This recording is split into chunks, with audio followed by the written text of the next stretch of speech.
Eu tenho um paciente que ele não é brasileiro, mas fala muito bem português.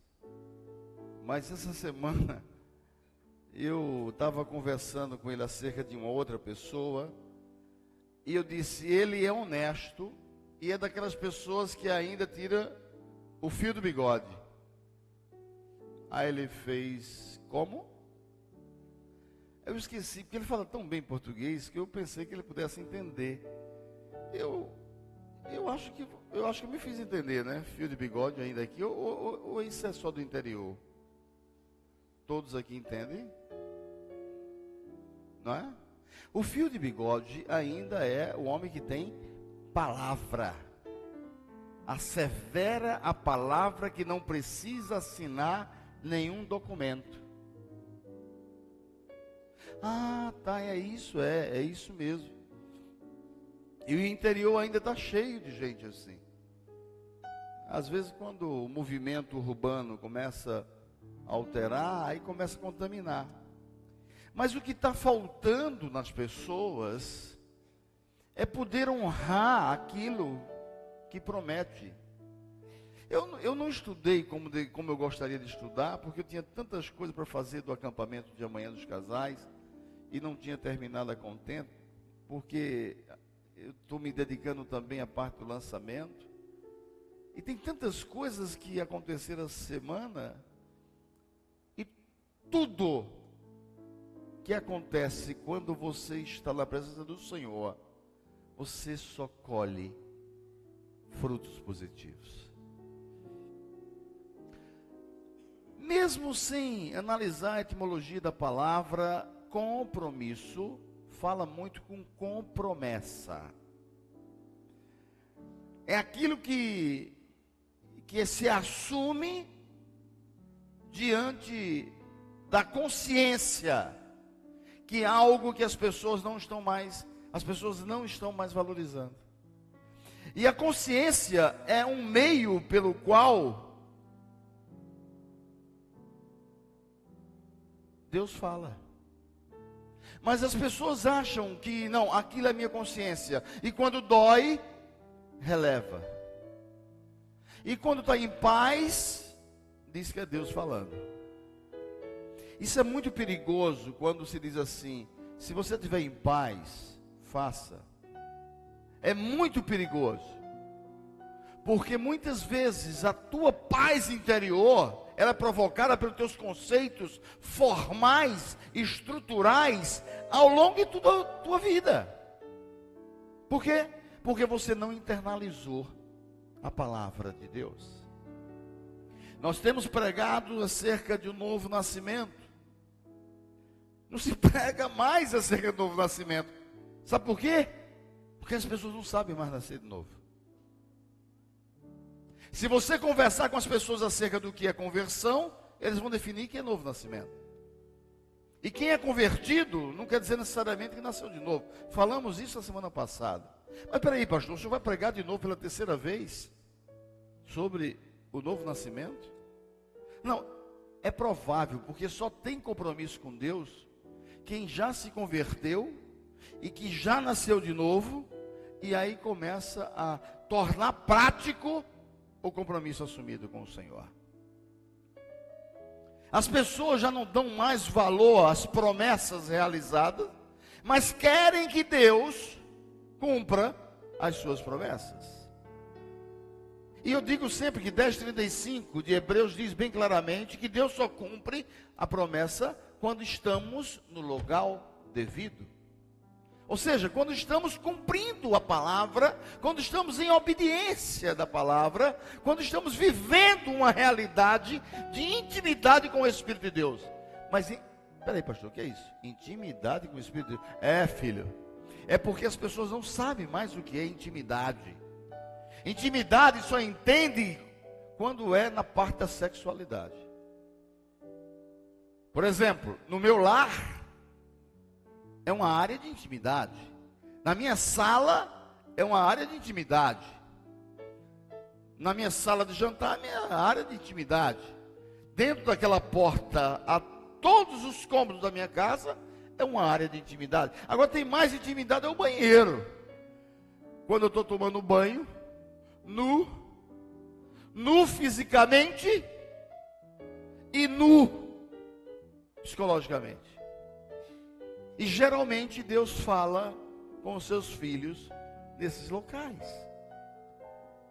Mas quando as pessoas estão tão limitadas à racionalidade, não conseguem ler a Bíblia para poder aplicar o ensinamento, porque aquilo ali não é para mim, não conseguem entender o louvor para continuar sonhando, não conseguem perceber a ministração que é para a sua vida e não para a vida do vizinho, mas sempre quando é exortação, é a vida do vizinho.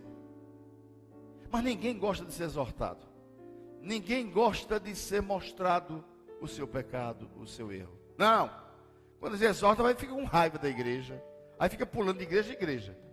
E quando não quer ir para outra igreja para não sair da mesma, aí fica, estou com raiva. Até aqueles milindres ridículos de pessoas limitadas que não entendem patavina de espiritualidade. Eu estou falando de espiritualidade, porque se eu for falar de comportamento psicológico, aí eu tenho, na maioria da igreja, inclusive dóquimos, um bocado de crianças. Aí não gostam, porque se milindram. Ai, o pastor foi muito forte. Ai, o pastor ali falou assim. Quando você aprender a ouvir a voz de Deus, a exortação vem com tanto amor, que você fica com vergonha, não é nem de ouvir a exortação, é de você, antes de ser exortado, você evitar a besteira que você faz. Tudo que se fala em compromisso, tudo, são atitudes de pactos. E as pessoas às vezes se perdem, porque não sabem mais o que é que significa pacto. Todo pacto é formado com sangue. Todo pacto é estruturado com sangue. Mas as pessoas esquecem disso. Mas para ter compromisso, se faz necessário também alguns pontos de renúncia. O primeiro ponto para poder assumir é você renunciar, como diz a palavra do Senhor lá em Lucas capítulo 14, 26, 27. As pessoas às vezes querem trabalhar só quando os outros estão vendo. Porque quando estão vendo, trabalha, mas quando está sozinho, são desonestas. São desonestas. Mas o resultado vem ainda nessa vida, não é na próxima não. Na próxima, se você continuar desonesto, é provável que você nem vá. Não cabe a mim julgar e nunca vou julgar. Cabe a você se perceber se você tem convicção plena da sua salvação. Porque a honestidade às vezes é tão afetada, porque não existe meio honesto. Não existe muito honesto. É feito pecado, ou peca ou não peca. Ou é honesto ou não é honesto. As pessoas se perdem nesse sentido e deixam de aplicar os ensinamentos do próprio Espírito de Deus no dia a dia. Eu estou falando honestidade em todos os sentidos. Eu estou falando todos os níveis de tipo de pecado. Por quê? Porque se formos elencar os pecados, não, o pastor é muito bravo. Mas recomeça. Recomeçar não é ideal, é dar um começo novo, diferente. Que às vezes quando a gente recomeça com os mesmos princípios negativos que foram estruturados ao longo da vida psicológica. Porque não tem a ética, aliás, vou usar um termo mais simples, não tem vergonha na cara de querer aplicar os ensinamentos da palavra de Deus. É impressionante. A palavra de Deus diz: se alguém vem a mim e não aborrece seu pai, a mãe, a mulher, os filhos, irmãos, irmãs, e ainda a sua própria vida, não pode ser meu discípulo. As pessoas às vezes confundem isso. E tem muitos adolescentes com rebeldia ridículas, que não tem nenhum amparo de princípios que norteia a boa relação da vida, que fica, em nome de Jesus, se rebelando contra o pai, contra a mãe. Não tem nada disso. Isso não está dizendo nada disso. Isso é princípios espirituais de que eu não posso fazer a prioridade do meu pai quando ela me tira da presença do Senhor, quando ela me afasta da presença do Senhor e quando ela me distancia dos atos do Senhor. E qualquer que não tomar a sua cruz e vier após mim, não pode ser meu discípulo. Cruz também definimos de forma errada. A cruz que Deus me deu, eu carrego até hoje, que é a minha mulher. A cruz que Deus me deu, eu carrego, que é meu marido, que é meu irmão, que é minha mãe, que é meu filho. A cruz precisa ser entendida. São exatamente os conceitos que você tem arraigados, que ferem os princípios conceituais de Deus. O incrível é que eu não posso jamais pregar sobre compromisso como se prega com amor. Porque o amor é suave, é leve, não se ensoberbece, não tem ciúmes, é gostoso. Se eu for falar assim, vocês dormem. Dormem. Você sabe por que dormem? E eu não aumento meu tom de voz para vocês não dormirem. Porque quando vocês dormem, Paulo aconteceu isso também. Cai da janela e morre. Mas como aqui não dá para cair, aí vocês têm a salvação que não morre. Mas às vezes a tonacidade da voz faz com que você prenda-se a conceitos necessários para mudar a sua maneira de pensar. Tomar a cruz é dizer não ao meu próprio ego, à minha própria estrutura egóica. É dizer não aos princípios que nortearam a minha vida pelo meu orgulho bobo. Incrível que Deus está ministrando as palavras exatamente das pregações de orgulho, novo nascimento, visão de novo nascer e compromisso com Ele. Exige disciplina, é algo que muita gente não gosta. Foi o Marcos citou Ezequiel 3, que ele disse que tua lei é como um favo de mel nos meus lábios. Lá em Salmo 1, verso 1, 2 e 3, diz: bem-aventurado o varão que não se assenta na roda dos escarnecedores. Mas não, às vezes não estou me reunindo com escarnecedores, não. Não, você está e não está percebendo que você está. Mas não são seus amigos, não. São demônios mesmo, que você tem deixado de infiltrar em volta de você, porque os seus pensamentos não são demoníacos, não. São pensamentos malignos que precisam ser libertos. A palavra de Deus diz bem claramente uma série de fatores sobre disciplina. Disciplina de oração, disciplina de meditação. Eu não estou falando meditação nem da palavra, eu estou falando meditação. Por isso que a gente tem que aprender as coisas boas dos muçulmanos, dos indianos, que tem mais de 35 mil deuses. Mas as coisas boas, tudo é lícito, mas nem tudo convém. Retém o que é bom. Disciplina da consagração. As pessoas não se consagram mais, não fazem mais jejum.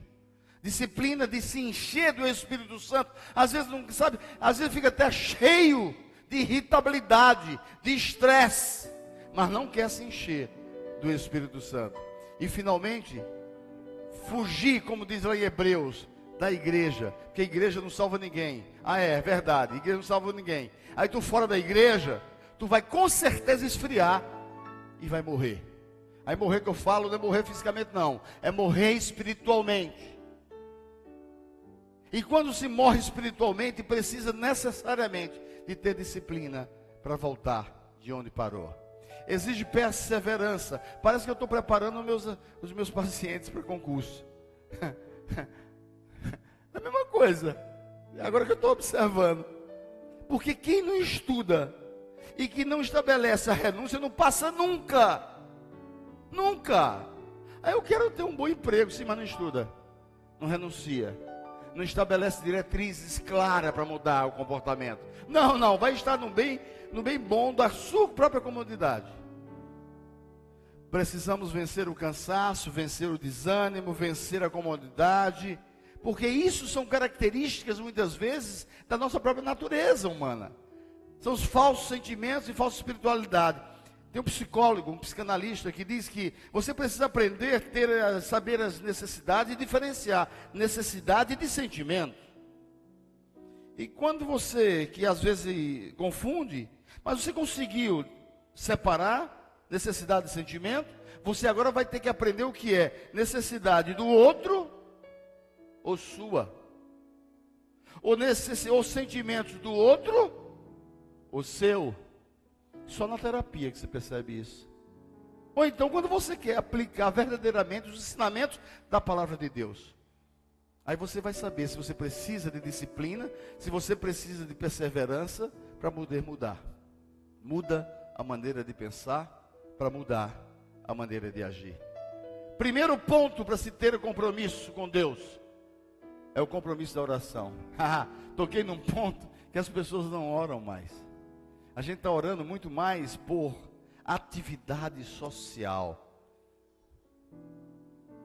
Atividade social. A gente manter as aparências com o Pai. E outra coisa, é um verdadeiro monólogo. Senhor Deus, eu quero te agradecer por cada vida que está teu aqui, em nome de Jesus, amém. Eu sei que tu vais me dar o que eu preciso, a tua necessidade é diferente da minha, mas a necessidade dele eu vou estabelecer. Vamos, eu quero te dizer em nome de Jesus, amém. Amém. Terminou. E Deus quer falar. E eu não dei a oportunidade de haver um diálogo. Diálogo é bilateralidade. Eu tenho que falar, mas eu preciso ouvir. Deus quer falar também. E às vezes não escuta. Primeiro ponto para perseverar na oração: imitar Jesus. Eu não vou imitar Daniel. Não. Eu não vou imitar Ana. Não. Eu não vou imitar Paulo. Muito menos Silas. Não vou imitar Pedro. Eu posso citar todos esses nomes que foram homens e mulheres de oração. Eu não vou imitar Dorcas. Eu não vou imitar Esther. Eu não vou imitar Abigail. Todas essas pessoas oraram e tiveram uma vida de oração. Mas Jesus, ele é o exemplo de oração. Ele é o exemplo da tipicidade de oração. Eu escolhi dentre vários, eu poderia escolher a oração de Jesus no Getsemane, que é a oração mais dolorosa. É a oração que você está sentindo e nós não tivemos ainda isso, e tomara que não tenhamos nunca. O sangue sair pelos poros de tensão. Foi isso que Jesus fez. Mas Jesus tem dito lá no Evangelho de Mateus, bem claramente, que ele se retirava no canto para orar. Mas eu escolhi 6:2. E ocorreu naquela ocasião que Jesus se retirou para um monte, agora foi para o canto, para um monte a fim de orar, e atravessou toda a noite em oração a Deus. Ontem eu fui repreendido, exortado. Fui dormir ontem, hoje de 4 horas da madrugada. Terminei a preparação do culto. Terminei algumas outras características do encontro. E fui deitar. Quando eu fui deitar, Deus disse: estamos conversando, mas você precisa descer na minha presença, porque a batalha está grande. Aí eu disse: mas Senhor, e agora que eu consegui ter um soninho, eu vou descer. E desci na presença de Deus, já era quase 4:30 da madrugada, quando eu voltei para repousar. E eu tenho certeza que esse momento de oração, que eu não sei porquê, mas já vi hoje. Eu tinha compartilhado com a minha esposa e com a Eliana a minha tristeza, porque um ministério que dá ênfase à música, não tenho ninguém de música amanhã. Que as pessoas precisam ter compromisso com o Pai. Porque eu tenho 30 casais, 30 pessoas, dos quais tem pessoas ali que esqueceram totalmente de Jesus. Tem pessoas ali que não tem mais nenhuma sensibilidade com Jesus. E assim como Ezequiel, e assim como outros, vamos trazer a harpa Toca aqui para o espírito de Saul sair. E veja o que Deus responde através da irmã Zita, depois de a gente brigar tanto hoje com a Califórnia, com fulano, com Beltrano, sobre isso, sobre aquilo, aquilo outro. Aí a gente estabelece, irmã, eu queria fulano de tal lá na segunda-feira, minha irmã. Aí minha irmã vai lá e traz sem nem imaginar. Deus é assim, Deus traz, presta atenção aqui, ó, esquece tudo, presta atenção aqui, ó. Porque Deus está falando à igreja. Não durmam. Não durmam. Deus traz bênçãos na sua e na minha vida quando você não espera que está para chegar. E sabe o que acontece? A minha e a tua insensibilidade faz com que eu não agradeça a Deus por essas bênçãos recebidas. Acha que é o trivial do dia a dia, das consecuções da vida. E aí eu perco a sensibilidade de agradecer ao Pai. Segundo ponto, persistência. É mesmo parecido com a perseverança. Lucas 18:1. Então Jesus propôs uma parábola aos seus discípulos, com a intenção de adverti-los quanto ao dever de orar continuamente e jamais desanimar. E olha que ele disse quando estava no Getsemane: gente, nem um minutinho tu parasse para orar, já fosse dormir. Enquanto a gente tinha uma guerra espiritual montada, vocês foram dormir. Terceiro ponto, a eficácia da oração. Esse versículo todo mundo conhece, mas às vezes pouca gente vive. Algo real, algo claro, o poder da oração de um justo. Olha o que é que diz Tiago 5,16. Portanto, veja, para um justo ser justo, ele precisa eliminar qualquer sensação de consciência doída por um pecado cometido. Vossos pecados uns aos outros, e orai uns pelos outros para seres curados. Está claro. Agora conclui o principal motivo desse versículo. A súplica, a oração de um justo pode tudo em seus efeitos. Na tradução do King James diz: a súplica de uma pessoa justa é muito poderosa e eficaz. Ou seja, dá resultado. Dá resultado. Então, se você estiver em pecado, quer interceder, não adianta. É igual a peito de homem, serve para nada. Tem uma chapa de aço que não vai chegar nos céus. Confessai os vossos pecados uns aos outros, que Ele é fiel e justo para nos perdoar de toda injustiça e purificar de toda a impureza que tiver.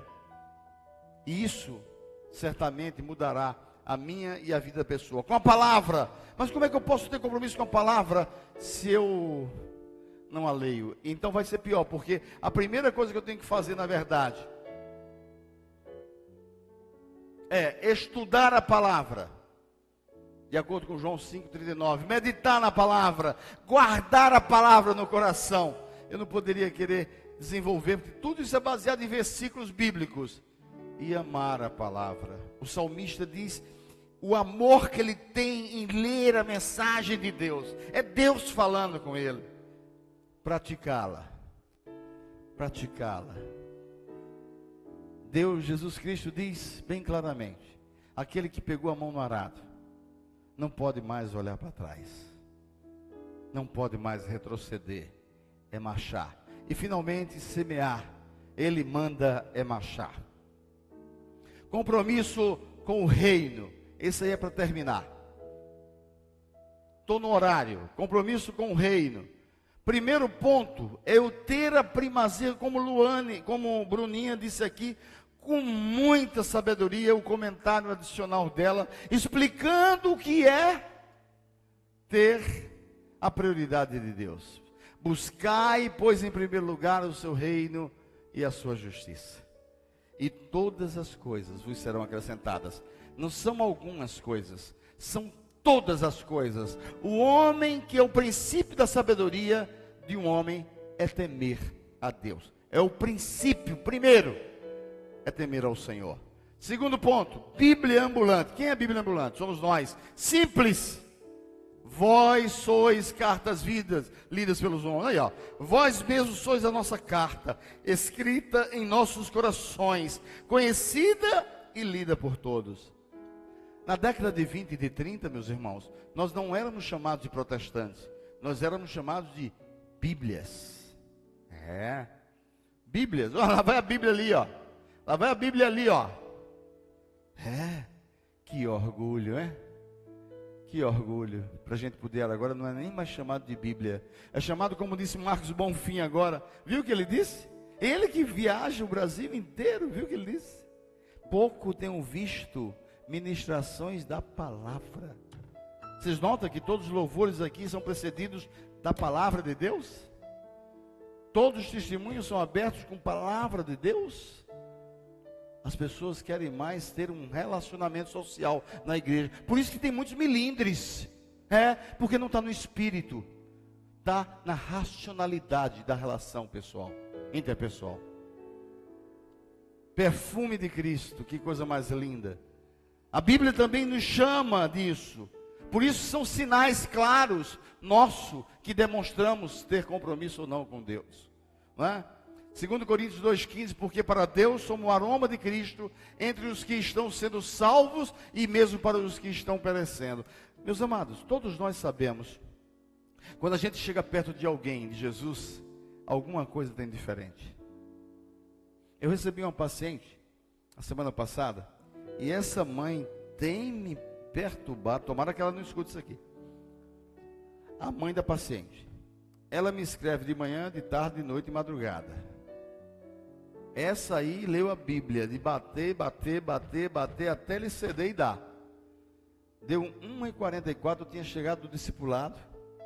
Eu vi uma mensagem dela, eu estou vendo que o senhor está online. Eu disse, mas esse negócio, toda vez eu apareço online, né? Não é possível. Não dá nem para me esconder, não é? Ela disse, eu sei que o senhor é um homem de oração, mas eu queria que o senhor atendesse minha filha. Mas eu não vou atender mais sua filha, que eu já marquei, e a senhora não levou ela. Aí o Espírito fez, não responda isso. Não responda isso, porque se você, por isso que esse negócio do WhatsApp é a melhor coisa do mundo. Porque você dá um freio e não libera o natural. Aí eu disse, eita, então tá bom. Eu vou arranjar para ela uma vaga essa semana. Tá. Ela foi, saiu, uma maravilha, uma bênção, tudo mais, maravilha e tal. Aí Deus disse assim, chame a avó dela para você conversar com ela e orientar a avó. Mas peraí, eu não vou atender, não é a paciente, não é a menina, porque eu vou chamar. Já tem a mãe, a neta, a avó e a tia. Tudo fazendo uma blindagem da menina, porque a menina é super protegida. Meu Deus do céu. Aí chama a avó, vem a avó. Aí Deus usa a avó para mim dentro do consultório, com glória e poder. Pode um negócio desse? E eu peço a Deus que essa garota se liberte na sua totalidade, para a honra e glória do nome do Senhor. E ela poder usufruir das bênçãos e benesses do Senhor Deus. Mas a gente sabe que muitas vezes que a gente chega perto de uma pessoa de Deus, a gente sente o perfume. Quando a avó dela sentou na minha frente, eu olhei o semblante dela. Que mulher doce. O cheiro do Espírito Santo. É bom. Você tem o cheiro de Cristo. O último ponto, eu acho que é o último ponto. Viver na plenitude do reino. Atos 20, 24. Contudo, nem por momento considero a minha vida como valioso tesouro para mim mesmo. Contanto que possa completar a missão e o ministério que recebi do Senhor Jesus, para dar testemunho do Evangelho da graça de Deus. Olha o que ele está dizendo, em outras palavras. Eu dou muito mais valor à minha atitude de evangelizar, de viver para Jesus, do que a minha própria vida. Por isso que ele teve coragem de dizer, o viver é Cristo e o morrer é lucro. Conclusão. Paixão pelo reino e amor pelo reino. Olha que coisa linda. E é engravidar-se do reino, é viver o reino, é ser mártir do reino, é ter o reino com prioridade. Tem um livro chamado Morte, o Evangelho Maltrapilho. Esse pastor viveu no deserto da França. E ele escreve, eu meditei muito no texto que diz que já não sou eu mais quem vivo, mas Cristo vive em mim. Eu já não posso mais viver a minha vida que vivo, porque já não é eu mais que vivo. Eu estou sentindo que eu não vesti mais a camisa de Jesus. Eu sou Jesus. Olha que coisa linda. É isso aqui, ó. O amor é tão grande pelo reino. A paixão é tão grande porque dentro do princípio da relação do casal, às vezes acaba a paixão e fortalece o amor.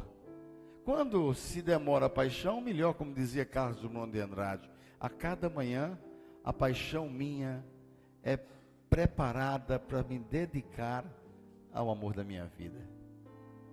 Ou seja, ele renova a própria paixão quando ele quer renovar. Eu pergunto, você é um poeta dizendo acerca do amor? E nossa paixão? Como é que ela está por Jesus? Como é que nós podemos nos considerar mártires, como Estevão foi, como muitos outros, como Jim Elliot, que foi assassinado pelos índios com 25 anos de idade. E 15 anos depois, tinha um pregador no centro de Londres, pregando a palavra do Senhor. Esse pregador era um indígena. E disse: hoje eu vivo, porque um dia eu matei uma pessoa que pregou a palavra do Senhor, para eu poder continuar amando o rei. Ou seja, ele deu continuidade à vítima o qual ele ceifou. Não é? Que coisa linda, não é? Eu sei que os meios não justificam, os fins justificam os meios, mas que coisa linda Deus poder. Quantas vezes o cara com 25 anos de idade, ele saiu do norte da Inglaterra para pregar a palavra aqui na América do Sul. Quantas pessoas dizem: você é louco, no auge da sua mocidade tu vai pregar a palavra do Senhor? Isso é amor pelo reino. Isso é amor pelo reino. Vocês poderiam dizer: mas pastor, por que o senhor escolheu essa figura aqui, o Gerson? Foi muito boa essa escolha dele. Eu amei essa foto de um nó, porque isso não é um laço, isso é um nó. E tem um livro sobre relações conjugais para o casal, chamado Nós e Laços do Dia a Dia. Então o bom é ter laço e não nó. Mas quando a gente tem nó, a gente precisa entender, nessa visão, é que ninguém consegue desatar. Eu quero ter um nó com Jesus, que ninguém desata, porque nada vai me separar do amor de Deus. Eu espero que você saia deste culto dizendo a mesma coisa, que nada, absolutamente nada, vai me separar do amor de Cristo. E que hoje quero renovar o meu compromisso com o Senhor. Ser apaixonante e viver uma nova forma de amar a Deus com o compromisso que eu preciso ter. Eu peço